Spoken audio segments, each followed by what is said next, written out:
Aujourd'hui, c'est mercredi, nous sommes le 1er février. Bienvenue à vous sur TV Vendée. Si vous nous rejoignez, vous êtes bien au bon endroit sur le plateau de la matinale pour faire le point sur l'actualité 100% Vendée de ce milieu de semaine. Alors, de quoi parlons-nous ce matin ?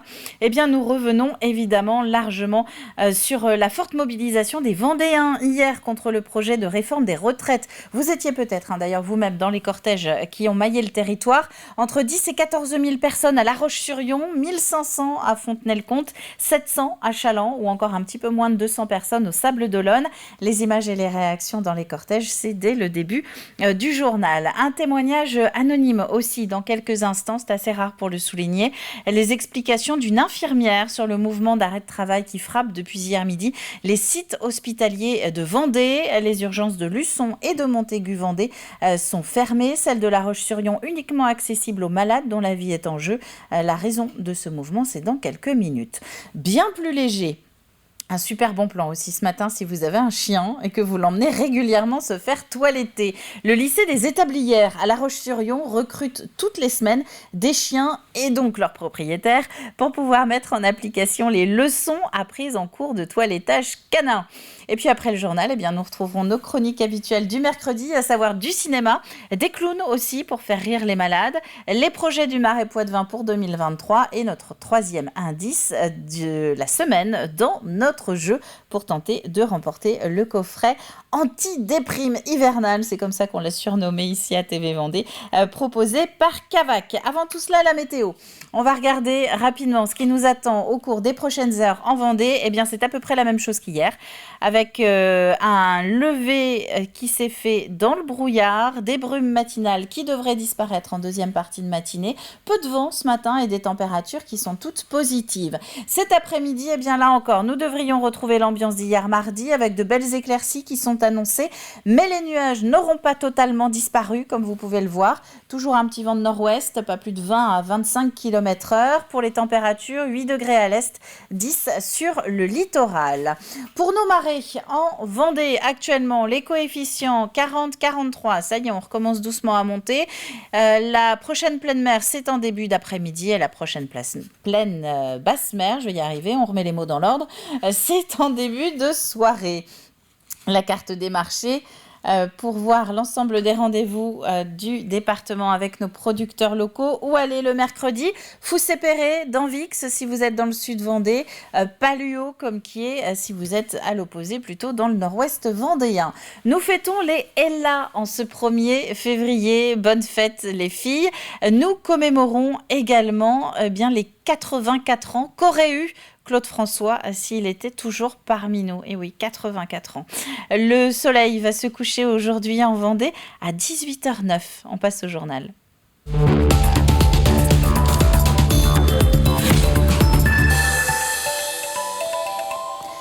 Et ce journal, nous allons le commencer en revenant sur la forte mobilisation hier en Vendée contre la réforme des retraites. Elle était espérée, cette forte mobilisation, espérée par l'intersyndicale qui organisait ce deuxième rendez-vous de l'année. Elle a donc bien eu lieu. Entre 10 et 14 000 personnes, selon les sources, se sont retrouvées à La Roche-sur-Yon, 1500 à Fontenay-le-Comte, mais aussi près d'1 millier à Challans. Le résumé de la journée, c'est avec ces images de Diane Delangle et Cyril Guillet. Un commentaire Agathe Poulet. La colère monte d'un cran et cela s'est vu ce mardi matin dans les rues de La Roche-sur-Yon. Actifs, retraités, familles, face à la réforme des retraites, ils étaient environ 12 000 à exprimer leur opposition, contre 8 000 personnes lors de la première manifestation le jeudi 19 janvier. Avec cette deuxième mobilisation, les syndicats espèrent se faire entendre et alerter le gouvernement. On milite pour un meilleur partage de la valeur afin de financer les dépenses publiques parce qu'effectivement le gouvernement charge de l'argent mais c'est toujours sur les travailleurs que ça retombe. Donc c'est ce qu'on dénonce aujourd'hui. Je fais partie des femmes qui ont eu des enfants et donc qui ont dû arrêter leur carrière professionnelle pour élever leurs enfants. Donc je me bats surtout pour les autres, je suis pas sûre d'avoir une retraite mais c'est pas grave, voilà. Il faut considérer tous les progrès de l'automatisme, de la productivité. Et on travaille toujours autant, c'est pas normal. Tous ces progrès devraient servir à travailler moins dans une vie. Enfin, autant de raisons qui font qu'on ne peut pas laisser maintenant les jeunes travailler pour nous. Même constat ce mardi après-midi à Fontenay-le-Comte, où 1200 manifestants contre 1000 la dernière fois se sont réunis.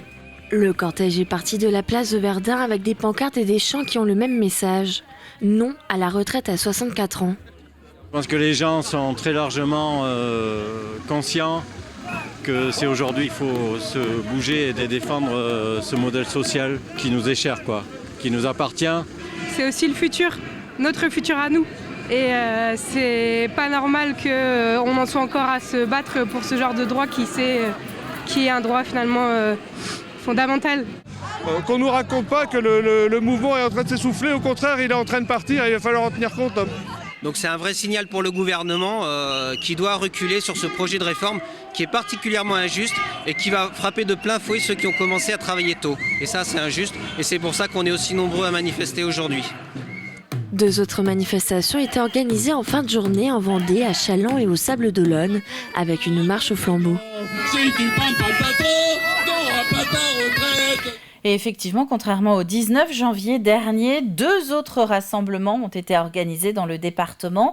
Un peu moins de 200 manifestants se sont retrouvés en début de soirée au Sables-d'Olonne et un peu plus tôt, en fin d'après-midi, entre 700 et 1000 autres Vendéens, là encore selon les sources, ont défilé à Challans, un cortège parti du champ de foire pour rallier la mairie, en passant notamment devant l'hôpital. Pour les organisateurs, ce rassemblement dans le nord-ouest du département était un test et ce test s'est révélé concluant. On a remarqué que, on prend l'exemple de la ville de Challans, on avait la population qui était demandeur de manifester, de mobilisation et d'action. Donc quand on a fait cette réunion avec les professeurs d'écoles privées, on a remarqué qu'en tractant, il y avait une demande de la population de Challans. Donc c'était important de multiplier les colères aussi, de dire que même à Challans, on a des retraités et des futurs retraités. Et 2 nouvelles dates de mobilisation contre la réforme ont été fixées dès hier soir par les organisateurs au niveau national. Ce sera la semaine prochaine. Tout d'abord le 7 février, mardi, c'est-à-dire au lendemain de la présentation du texte en séance à l'Assemblée nationale. Puis le samedi 11 février, soit le premier jour des vacances scolaires d'hiver ici en Vendée. Peu ou pas de services d'urgence hier à Montaigu-Vendée, Luçon et La Roche-sur-Yon. De nombreux soignants ont décidé de se mettre en arrêt de travail. Nos confrères de Ouest France évoquent par exemple une vingtaine de soignants à l'arrêt sur les 25 du site de Luçon. Il n'y a plus que les urgences vitales qui sont accueillies sur l'ensemble du département. Un mouvement qui devrait durer 48 heures, non pas pour protester contre la réforme des retraites, mais plutôt pour dénoncer les conditions de travail. Les conditions d'accueil, elles deviennent, sur l'ensemble des SAU, deviennent indignes, sont indécentes. Elles sont insécures pour les patients. Faut que tout le monde entende qu'on s'occupe de gens qui restent 3-4 jours dans des couloirs. C'est des gens qui souvent sont vulnérables, des personnes vulnérables qui ne sont pas en capacité de s'exprimer. Donc on est maltraitant tout simplement. Des soignants qui, vous l'aurez compris, préfèrent pour le moment témoigner anonymement. Dans un communiqué, la direction du CHD Vendée explique avoir réorganisé en conséquence les services d'urgence vendéens. Ceux de Luçon et de Montaigu-Vendée ont été complètement fermés hier après-midi pour pouvoir centraliser les équipes à La Roche-sur-Yon. Le pool de remplacement ainsi que des intérimaires ont été sollicités.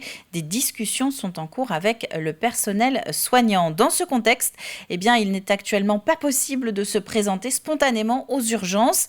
Il faut absolument passer par le 116 117 ou le 15 en cas d'urgence vitale. Une amélioration des conditions de travail, c'est ce qu'a annoncé justement indirectement la direction de l'EPSM, l'établissement public de santé mentale du département.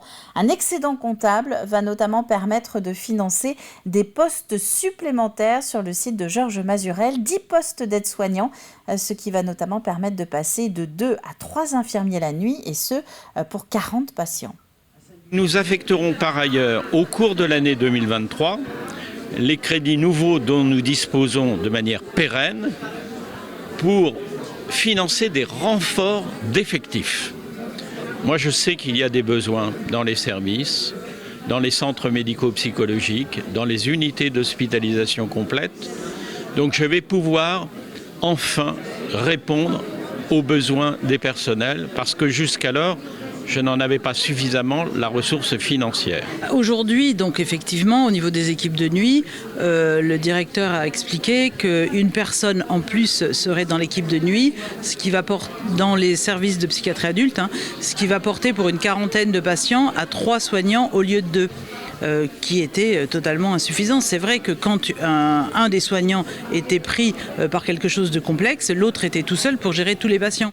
Et puis un dernier mot de santé avec ce 1er février qui n'est pas anodin. Il marque la fin des mesures de restriction liées à la Covid. L'isolement de 5 jours après un test positif n'est plus demandé. Terminé également le test obligatoire des personnes supposées cas contact dans les 48 heures qui suivent la rencontre avec un malade. Enfin, l'arrêt maladie en passant uniquement par Internet et le site Amélie n'est désormais plus possible. Il devra être prescrit par un médecin et ce après consultation. Dans le reste de l'actualité, un bon plan à présent pour tous les propriétaires de chiens. Des cours de toilettage canin ont lieu tous les jeudis au lycée des Établières de La Roche-sur-Yon. Un apprentissage donc conduit par un formateur professionnel mais qui nécessite de vrais chiens. Les propriétaires peuvent donc prendre rendez-vous comme dans n'importe quel salon de toilettage avec des tarifs adaptés au niveau de la formation des futurs professionnels. Agathe Poulet. Bronis, Onyx et Tilou se font bichonner dans ce cours de toilettage. Ces élèves de première en conduite et gestion d'une entreprise canin et félin apprennent l'art de manier les ciseaux. Pour elles, pratiquer sur de vrais chiens est important. Je trouve ça très bien parce que nous, ça nous entraîne et puis pour plus tard, on pourra ouvrir notre salon de toilettage plus facilement sans avoir un stress où j'ai jamais toiletté de chien, j'ai juste ouvert un bouquin pour apprendre comment faire. Nous, on a déjà eu la pratique. Je trouve ça important, comme ça, au milieu professionnel, on saura comment accueillir les clients, comment parler, on exerce directement sur l'animal. On peut voir aussi comment le chien va réagir et par rapport à ça, on peut apprendre d'autres techniques pour manipuler le chien et des choses comme ça. Comme dans un salon de toilettage classique, cette classe reçoit elle aussi ses clients et en compte une quarantaine. Ici, les prestations coûtent 2 fois moins cher, un rapport qualité-prix avantageux, mais surtout un moment de convivialité. C'est une autre approche du toilettage, c'est agréable, voilà. On ne dépose pas son chien, puis on vient le rechercher, on discute, voilà, il y a un lien. J'ai toujours eu des réponses à mes attentes, voilà, donc c'est pour ça que j'ai continué. J'ai aucune peur de les laisser entre les mains des élèves.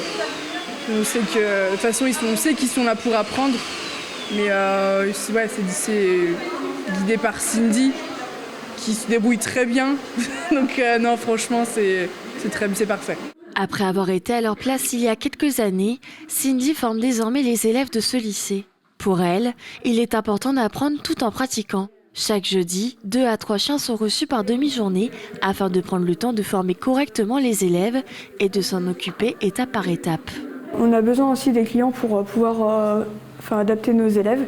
Et l'avantage, c'est qu'on peut être à plusieurs pour gérer les grands chiens.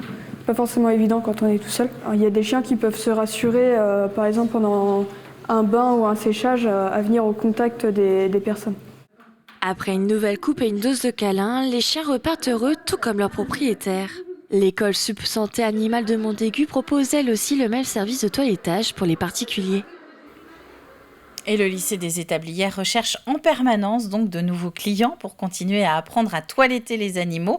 Information auprès de l'établissement.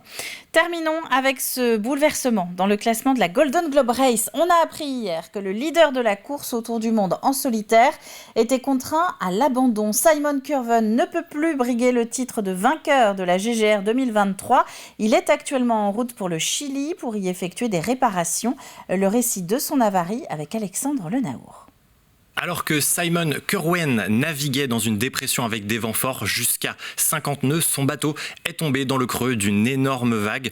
Conséquence, le bras de liaison de son régulateur d'allure s'est brisé, entraînant la mise hors service de ce dernier. C'est cette partie qui sert à maintenir le cap du bateau par rapport à l'angle du vent. Problème impossible de réparer à bord. Le Britannique ne dispose pas de la pièce de rechange sur son bateau. Pour limiter les risques, la décision a donc été prise de faire escale pour réparer. Kerwen vise désormais les côtes chiliennes au nord-est de sa position. Une dérogation spéciale lui permet d'ailleurs d'utiliser son GPS de secours. Son sponsor a lui prévu d'envoyer les pièces au port d'escale, celui de Puerto Montt au Chili. Le skipper devrait donc vraisemblablement ensuite reprendre la course à bord de Clara. C'est le nom de son bateau. En tête de la GGR depuis le Cap Finistère, le Britannique visera ensuite le Cap Horn puis les Sables d'Olonne. Enfin, dernier élément à noter, la GGR étant une course sans escale ni assistance, Simon Kerwen ne réintégrera pas le classement général. Après avoir dérogé aux règles de la course, il sera donc désormais intégré à la classe Chichester. Et c'est donc la seule femme de la course, la sud-africaine Kirsten Neuschaeffer, qui prend la tête de cette Golden Globe Race 2023. Voilà pour le journal et l'actualité de ce mercredi matin. Regardons la météo avec les différentes températures au lever du soleil. Aujourd'hui, en Vendée, vous le voyez, il a fait du positif au lever du soleil. 2 dans le Bocage, 3 dans le centre du département et 4 sur le littoral. Un petit 6 degrés même pour nos îles vendéennes. Passons à la deuxième partie de cette matinale. Encore un petit peu d'actu, si vous êtes d'accord, avec le Plus Info dans quelques instants. On va partir dans le Marais Poitevin à cette occasion. Nous aurons du ciné aussi avec la sélection d'Olivier. Et puis le troisième indice de la semaine pour essayer de remporter le coffret de notre partenaire, à savoir la Cavac.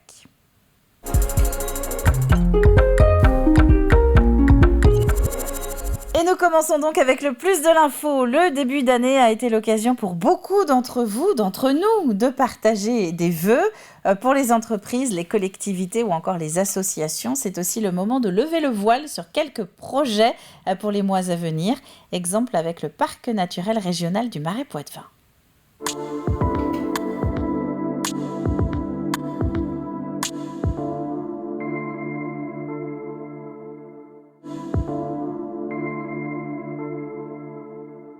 On a plus de moyens sur notre programme d'activité. On a un programme d'activité qui se chiffre à près de 4 millions d'euros, 3,9 millions plus exactement, et qui à la fois consolide l'équipe de permanents dans ses actions, donc paysagistes, architectes, etc., sur l'accompagnement de l'ensemble des communes et des partenaires sur les différentes actions, mais également met en œuvre des moyens concrets.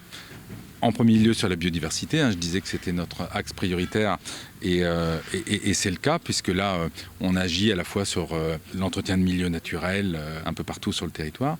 On a également tout ce qui concerne l'agriculture, l'aide à l'élevage, le maintien des prairies, l'entretien des communaux, la pose de barbelés, de barrières, etc., donc qui est un axe aussi très très important.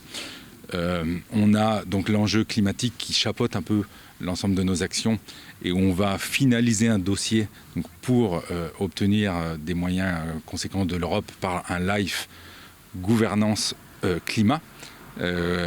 Chaque mot est important, c'est l'enjeu climatique, mais aussi la possibilité d'associer l'ensemble des habitants à cet enjeu-là. Les enjeux touristiques qui passent aussi par un certain nombre d'éditions, de documents sur la manière de fréquenter le Marais Poitevin en vélo, en camping-car, en montgolfière, en bateau habitable désormais, ou bien sûr chez notre quinzaine de bateliers présents sur tout le territoire. Et puis également les actions d'accompagnement des communes sur des enjeux de renaturation. Donc là, c'est un travail d'ingénierie qui permet de désimperméabiliser des cours d'école, des places centrales, etc. et de retrouver de la végétation au plein cœur des bourgs et des communes. Et puis on a un autre défi, c'est la reconduction du label Grand Site de France sur la partie site classé, puisque on va finaliser notre dossier afin d'être à nouveau classé Grand Site de France, en plus du label de Parc naturel régional. Voilà. Et puis la confortation de la marque Parc, donc cette marque qui vient récompenser des produits typiques du Marais Poitevin, que ce soit des produits artisanaux, touristiques ou alimentaires. Et d'ailleurs, à l'occasion de l'AG qui nous concerne aujourd'hui, on va remettre ce prix au 99e produit marqué Parc, qui est une farine produite par la minoterie de Courson-Donis.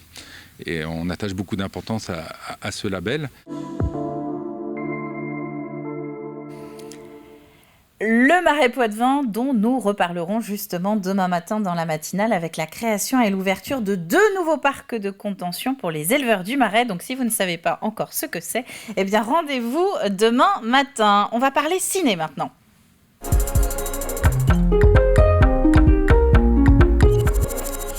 Du cinéma avec la toile de la semaine comme chaque mercredi, et cette fois-ci c'est la sélection d'Olivier. Dounia et la princesse d'Alep. C'est à retrouver au Concorde, notamment dès ce mercredi après-midi si ça vous plaît, mais aussi ce week-end.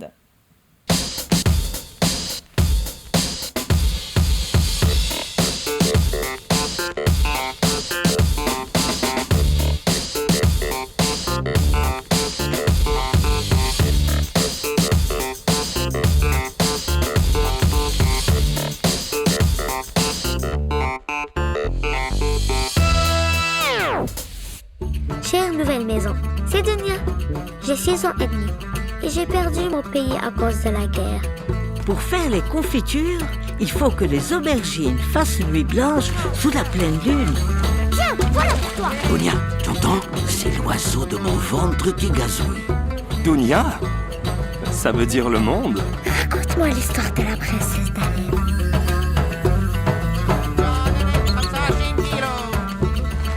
La graine de Baraké est l'ingrédient magique qui éloigne le mal de toute chose, même du mal. Alors la lune, c'est magique, comme la graine de Baraké? Non, la graine de Baraké est bien plus magique.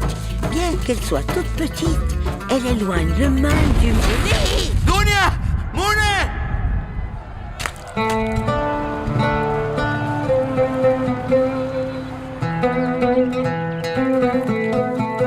Notre nouvelle maison, elle est en Grèce, je pense? Je ne sais pas où elle sera, Dounia. La princesse d'Alep.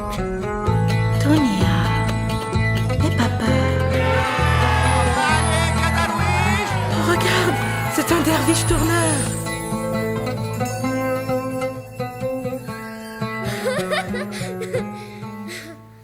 Donc c'est à confirmer, mais a priori, il n'y a bien que le cinéma Le Concorde qui projette ce film en Vendée. C'est cet après-midi à 14h, également samedi à 16h et dimanche à 14h. Maintenant, on va ouvrir notre programme télé.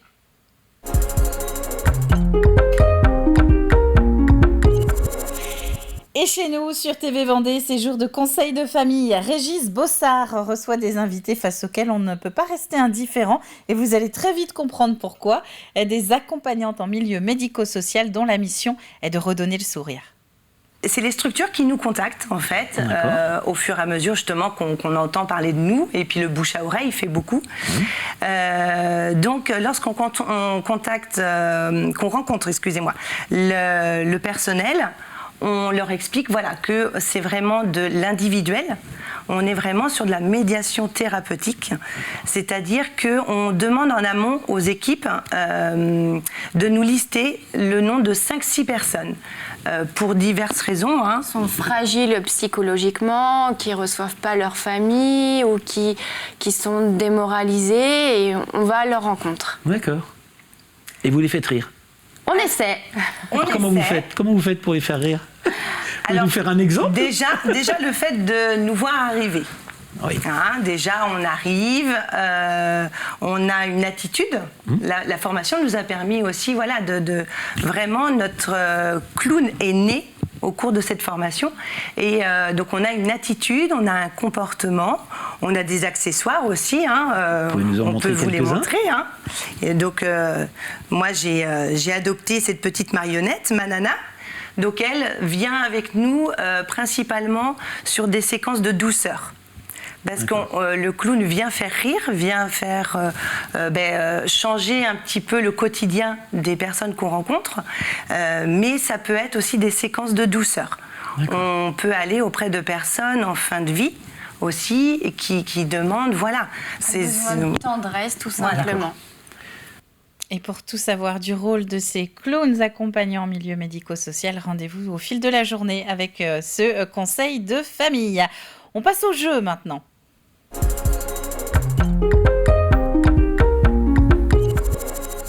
Et Et juste pour terminer, c'est un conseil de famille que vous pouvez aussi retrouver à la demande sur nos différentes plateformes. Alors le jeu, eh bien regardons les images extraites des journaux de la semaine dernière, tiens, sur TV Vendée, des rails de chemin de fer. Oui, pourquoi ? Eh bien parce que je vous demande quelle est la commune qui est candidate à une halte ferroviaire sur son territoire, et ce sur la ligne Nantes-La Rochelle. Nous cherchons une commune. Indice du jour, une gare y existait déjà, et ce jusque dans les années 1970. Donc vous vous en souvenez peut-être. À la clé, il y a le retour du coffret anti-déprime hivernal, des mojettes, des lentilles et du miel de Vendée proposé par notre partenaire de la semaine, la Cavac. Vous avez jusqu'à vendredi midi pour envoyer votre réponse sur tvvendée.fr. C'est la fin de cette matinale. Et oui, on va se retrouver demain dès 7h en direct pour le jour de la Chandeleur. Alors, je ne sais pas si j'aurai des crêpes sur le plateau. D'ici là, je vous souhaite à tous un très bon mercredi et à demain.